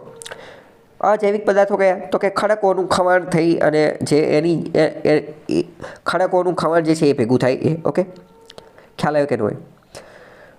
જમીનનું જે નિર્માણ પામે, બરાબર, પુસ્તકની અંદર આ નહીં આપેલું હોય. જમીન નિર્માણની પ્રક્રિયા એને પેડોજીનેસિસ કહેવાય. જીપીએસસી યુપીએસસીમાં આ પ્રશ્ન પૂછાયેલો નથી, પરંતુ એસએસસી, રેલવે એ બધામાં પૂછાઈ ગયો છે. તો બીજી પણ આપણી પરીક્ષામાં પ્રશ્ન પૂછી છે કે જમીન નિર્માણની પ્રક્રિયાને શું કહે છે? એનું નામ છે પેડોજીનેસિસ. પેડોજીનેસિસ એ જમીન નિર્માણની પ્રક્રિયા છે. બરાબર, પેડોજીનેસિસ. પ્રશ્ન પૂછાઈ જશે કે જમીન જે છે, જમીન એનો વૈજ્ઞાનિક અભ્યાસને શું કહે છે? જમીનના વૈજ્ઞાનિક અભ્યાસને કહે છે પેડોલોજી. જમીનના વૈજ્ઞાનિક અભ્યાસને શું કહે છે? પેડોલોજી. જો નીચે પ્રશ્ન પૂછેલો પણ છે, the scientific study of soil is known. ભૂમિ, જમીન જે છે એના વૈજ્ઞાનિક અભ્યાસને શું કહે? પેડોલોજી કહેવામાં આવે છે. ખ્યાલ આવ્યો? બંને શબ્દ પેડોજીનેસિસ અને પેડોલોજી મગજમાં બેસી ગયા પહેલાં તો. બરાબર, તો આ તમને ખ્યાલ હોવો જોઈએ. 1 મિનિટ. ચલો, હવે આપણે જમીનની ડેફિનેશન એટલે કે વ્યાખ્યા જોઈએ. તો કે આબોહવાની અસરના પરિણામે તળ ખડકોના ખવાણથી બનતા ખનિજ દ્રવ્યો અને વનસ્પતિજ અને પ્રાણીજ અવશેષો સડવાથી બનતા જૈવિક દ્રવ્યોથી તૈયાર થયેલા અસંગઠિત પદાર્થોના પાતળા સ્તરને જમીન કહે છે. એક રીતે બે વસ્તુ એડ કરી લીધી. કયા? જૈવિક દ્રવ્યો એડ કરી દીધા અને અજૈવિક દ્રવ્યો પણ એડ કરી દીધા. એવી એક રીતે કહી શકાય કે જૈવિક દ્રવ્યો જેવા કે વનસ્પતિ અને પ્રાણીજ અવશેષો અને અજૈવિક દ્રવ્યો જેવા કે ખનિજોના ખવાણથી બનતા ખવાણ દ્રવ્યો એ બંનેના સંગઠનથી જે છે બનતા પાતળા સ્તરને જમીન કહે છે. ખ્યાલ આવ્યો? મગજમાં બેસી ગયું કે નહીં? હવે જમીન જે છે એના 4 મુખ્ય લક્ષણો છે. ભૌતિક લક્ષણો. ભૌતિક એટલે શું છે? દેખાય, જેને ટચ કરી શકીએ. કયા લક્ષણો? તો કે જમીનનો કલર કેવો છે, જમીનની કણ રચના કેવી છે, જમીનની અંદર કણોની ગોઠવણી કઈ રીતે થયેલી છે, અને જમીનની સ્તર રચના કેવી છે એ. જમીનનું જો કોઈ અત્યંત મહત્વની લાક્ષણિકતા હોય તો એ છે એનો કલર, એનો રંગ. જમીનનો કલર કેવો છે એના આધારે પણ એ ખબર પડી જાય કે એ શું છે ને કેવી રીતે છે. તો પહેલાં સમજીએ કે જમીનનો કલર નક્કી કેવી રીતે થાય એ કોની ઉપર આધાર રાખે છે? તો જમીનનો કલર જે છે એ જમીનની અંદર કેવા ખનિજ તત્વો આવેલા છે, જમીનની ઉત્પત્તિ કેવી રીતે થયેલી છે, જમીન બનવાની પ્રક્રિયા કેવી રીતે થયેલી છે એની ઉપર આધાર રાખે છે. જેમ કે ઘેરા રંગની માટીમાં, ઘેરા એટલે ઘાટા રંગની માટીમાં જૈવિક દ્રવ્યો વધુ હોય છે. જૈવિક દ્રવ્યો એટલે કે બાયોટિક એટલે કે જે સજીવ ધરાવતા હોય એ. બરાબર, વનસ્પતિ અને પ્રાણીજ કચરો, તો એમાં જૈવિક દ્રવ્યો વધુ હોય છે. વિધાનવાળા વાક્યમાં પૂછી જશે જૈવિક દ્રવ્યો વધુ હોય તો એ કેવી હોય? એ ઘાટી જમીન હોય. જેમ કે રાતા, પીળા, બદામી રંગની જમીન હોય છે. લાલ જેવો કલર હોય તો એમાં લોહ તત્વનું પ્રમાણ વધુ હોય છે રાતા, પીળા અને બદામી જમીનની અંદર. ખ્યાલ આવ્યો કે નહીં? હવે બીજું એક આવે કે જમીનમાં ભેજ ગ્રહણ કરવાની ક્ષમતા. બરાબર. મોઇશ્ચર અથવા હ્યુમિડિટી રિટેન્શન કેપેસિટી, જમીન કેટલો ભેજ ગ્રહણ કરી શકે છે. તો આ કોની ઉપર આધાર રાખે? એ જમીનના બંધારણ ઉપર આધાર રાખે. જમીનના બંધારણમાં રેતી કેટલી છે અને માટી કેટલી છે અને આ બંનેનું પ્રમાણ કેટલું છે એની ઉપર આધાર રાખે. જો રેતી, તમને ખ્યાલ હશે કે રેતીના કણો મોટા મોટા હોય, રેતીની અંદર પાણી નાખવી તો શું થાય? એ તરત ને તરત બધું નીચે ઉતરી જાય અને તરત ને તરત જે છે એ સુકાઈ જાય. તો એમાં ભેજ સંગ્રહ થઈ શકે નહીં. રેતીમાં ભેજ ખૂબ ઓછો સંગ્રહ થઈ શકે. પરંતુ માટી છે, માટી, તો માટીના કણોનું કદ નાનું હોય છે અને એમાં જમીનનો ભેજ સંગ્રહ કરવાની શક્તિ વધારે હોય છે. ખ્યાલ આવ્યો કે ન આવ્યો? તો આ બધી વસ્તુ એની ગોઠવણી ઉપર આધાર રાખે છે અને આ ગોઠવણીના આધારે જમીનની છિદ્રાળુતા નક્કી થાય છે. છિદ્રાળુતાનો મતલબ શું? કીવર્ડ સમજો.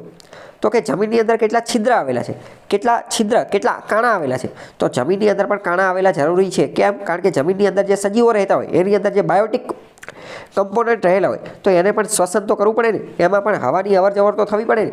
એમાં હવાની, પાણીની, આ બધાની અવરજવર જે છે એ થતી રહેવી પડે. એટલે જમીનની છિદ્રાળુતા જે છે એ પણ અત્યંત મહત્ત્વની છે, જેના કારણે હવા, પાણી, વનસ્પતિ આ બધું સરળતાથી એની અંદર જઈ શકે. ખ્યાલ આવ્યો? જમીનની છિદ્રાળુતા જો એના નીચે ફોટાને એ બધું આપેલું છે.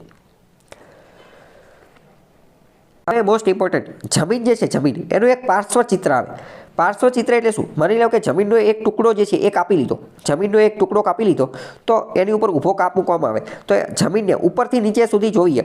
જમીનનો એક ટુકડો કાપ્યો અને ઉપરથી જેમ જેમ ઊંડા જતા જઈએ એમ જોતા જઈએ તો એને પાર્શ્વચિત્ર કહેવાય. જમીનના પાર્શ્વચિત્ર. એ પાર્શ્વચિત્રની અંદર જમીન આપણને જુદા જુદા સ્તરમાં દેખાય. જમીનની કણ રચના દેખાય, એની ગોઠવણી દેખાય, એનો રંગ, આ બધી વસ્તુ જે છે એ દેખાય. તો પહેલાં તો આ જમીનના સ્તરો એ કેટલા છે? તો કે ABCD 4 પ્રકારના સ્તરો છે.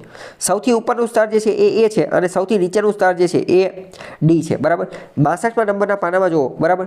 જેમ કે ઝાડ ઉગેલું છે અને આ જમીન છે, તો સૌથી પહેલું જે સ્તર હોય એને A સ્તર કહેવાય. A સ્તર, જ્યાં મૂળિયા જોવા મળતા હોય. બરાબર. અને A સ્તર જે છે એ સામાન્ય રીતે જૈવિક દ્રવ્યોનું બનેલું હોય. જૈવિક દ્રવ્યો.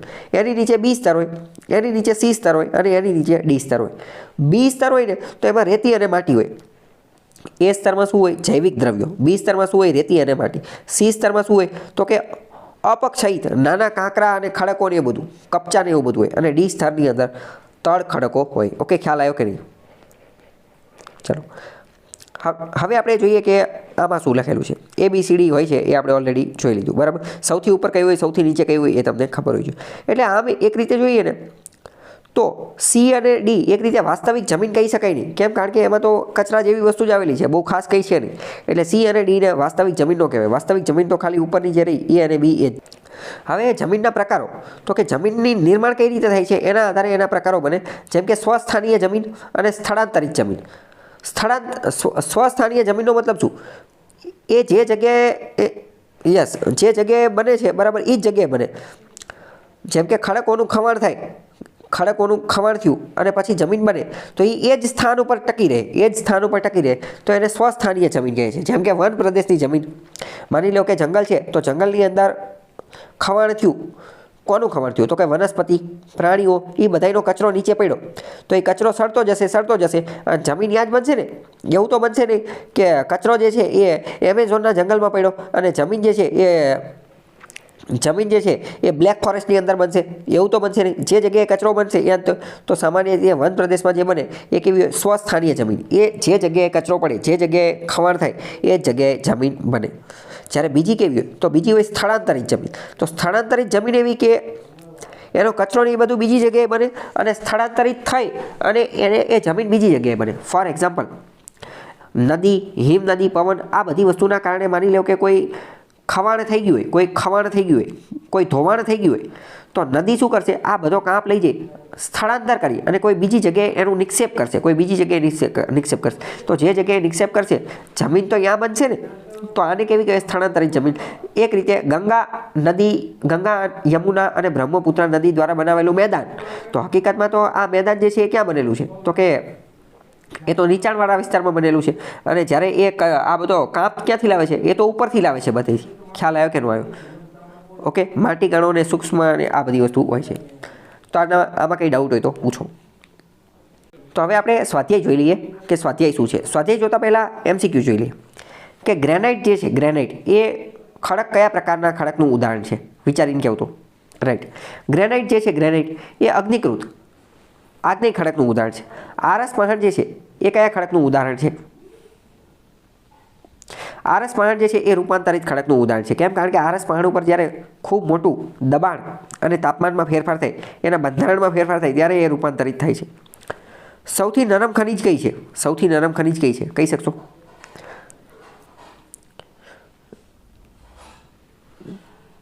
જો સૌથી નરમ ખનિજ જે છે ને એ અહીંયા ટાલ્ક આવશે. કેમ? ટાલ્કનો આંક એક જ હતો. ટાલ્કનો આપણે ઓલો જે આંક જોયો હતો, બરાબર, એનું જે ઓલું એનો એક જ આંક હતો, બરાબર, એટલે ટાલ્ક સૌથી નરમ ખનિજ આવશે. પછી કયા પ્રકારની જમીન જે છે, જમીન અને તળ ખડકોનું બંધારણ એક સરખું જોવા મળે છે? કયા પ્રકારની જમીન અને તળ ખડકોનું બંધારણ એક સરખું જોવા મળે છે? વિચારીને કહો તો. સ્વસ્થાનીય જમીન, બરાબર, સ્વસ્થાનીય, કારણ કે જ્યાં છે એ જ બનશે. ચલો હવે આપણે જોઈએ કે ખડક એટલે શું અને તેના મુખ્ય પ્રકારો જણાવો. પહેલાં તો ખડકના મુખ્ય પ્રકાર ખ્યાલ છે તમને? કયા કયા? અગ્નિકૃત એટલે કે ઇગ્નિશિયસ, યસ. પ્રસ્તર એટલે પ્રસ્તર ખડકો, સેડિમેન્ટરી રોક્સ. અને ત્રીજા નંબરના કયા? તો કે મેટામોર્ફિક એટલે કે રૂપાંતરિત ખડકો, બરાબર. તો ત્રણેય તમને ખબર હોવી જોઈએ. સૌથી પહેલાં અગ્નિકૃત ખડક બને કઈ રીતે? તો કે લાવાના ઠરવાથી. લાવા બહાર આવી જાય અને એના ઠરવાથી, અથવા તો નીચે અંદરને અંદર બની શકે. અંદરને અંદર મેઘમાં જો ઠરી જાય તો અગ્નિકૃત ખડક બને, બરાબર. અંદરને અંદર બને જમીનના પેટાળમાં તો એને ઇન્ટ્રુસિવ અંતસ્થ ખડક કહેવાય, ઇન્ટ્રુસિવ. અને બહાર બને તો એને શું કહેવાય? એક્સટ્રુસિવ બાહ્ય ખડકો કહેવાય, બરાબર. અને આ જે ખડકો જે છે એનું ધીમે ધીમે ધોવાણ થાય. અત્યંત મહત્વનો શબ્દ ધોવાણ. ઇંગ્લિશમાં જોઈએ તો erosion and weathering, ENW. Erosion and weathering થાય તો આ ધોવાણના કારણે ખડક ધોવાતા જશે અને એનું પછી કોઈ એક જગ્યાએ શું થશે? નિક્ષેપ થશે, એક જગ્યાએ ભેગું થશે તો અલગ અલગ સ્તર, અલગ અલગ થર, અલગ અલગ લેયર્સ બનતા જશે તો એને પ્રસ્તર ખડકો કહેવાય. પરંતુ જો એની અંદર કોઈ એના બંધારણમાં ફેરફાર થઈ જાય, દબાણ અને તાપમાનના કારણે એના બંધારણમાં ફેરફાર થઈ જાય તો એ રૂપાંતરિત ખડકો, મેટામોર્ફિક રોક્સ કહેવાય. ઓકે. ખનિજની વ્યાખ્યા આપી, તેના લક્ષણોની ચર્ચા કરો. ખનિજની વ્યાખ્યા કહી શકશો? તો કે આપણે જોઈ છીએ જૈવિક અને અજૈવિક પદાર્થો જે છે એ બંનેના ભેગા થવાથી જે બને એ, બરાબર. અને ચોક્કસ રાસાયણિક બંધારણીય, યસ, ચોક્કસ રાસાયણિક બંધારણ હોવું જોઈએ, જૈવિક અને અજૈવિક બંને હોય, બરાબર. તો એ વ્યાખ્યા છે. જમીન નિર્માણની પ્રક્રિયા સમજાવી, તેના મુખ્ય લક્ષણો જે છે એ દર્શાવો. ખ્યાલ છે? પહેલાં તો એના મુખ્ય લક્ષણો કહી શકશો? રાઈટ. જમીનનું બંધારણ કેવું છે, જમીનનો રંગ કેવો છે, એનું સ્ટ્રક્ચર કેવું છે, એની ભેજ ગ્રહણ કરવાની શક્તિ કેવી છે, એની અંદરના છિદ્રો કેવા છે, જમીન છિદ્રાણુ છે કે નહીં, એ બધા એના મુખ્ય લક્ષણો થયા. જમીન નિર્માણની પ્રક્રિયા તો કે ખડકોના ધોવાણથી ખવાણથી, એટલે કે ખડક જેવા અજૈવિક પદાર્થોના ખવાણથી ને બધાથી. આ ઉપરાંત જૈવિક પદાર્થો જે છે એના એકઠા થવાથી. જૈવિક પદાર્થો કેવા? તો કે પ્રાણી અને વનસ્પતિ કચરો, અને એ બધાના ભેગા થવાથી, એ બધાના સંયોજનથી જમીન જે છે એ બનતી હોય છે. જમીન નિર્માણની પ્રક્રિયા જે છે એ કહી દેવાની. ખડકોના કેટલા પ્રકાર પડે છે? કયા કયા? તો કે 3 પ્રકાર પડે છે, એ આપણને ખ્યાલ હોવી જોઈએ. અગ્નિકૃત ખડકોના તો એના પણ ખબર હોવી જોઈએ કે અંત અગ્નિકૃત ખડકો, બાહ્ય અગ્નિકૃત ખડકો, મધ્ય અગ્નિકૃત ખડકો, એ, બરાબર. સેન્દ્રિય ખડક એટલે શું? કહી શકશો? સેન્દ્રિય ખડક એટલે શું? કહી શકશો ખરા? સેન્દ્રિય ખડકો એટલે આપણે શું યાદ રાખવાનું? કે સેન્દ્રિય દ્રવ્યો, ઓર્ગેનિક કે જે સજીવમાંથી બનેલા હોય એ, સજીવમાંથી એટલે કે વનસ્પતિ કચરો, પ્રાણી કચરો, એ બધામાંથી જે બનેલા હોય એ, બરાબર.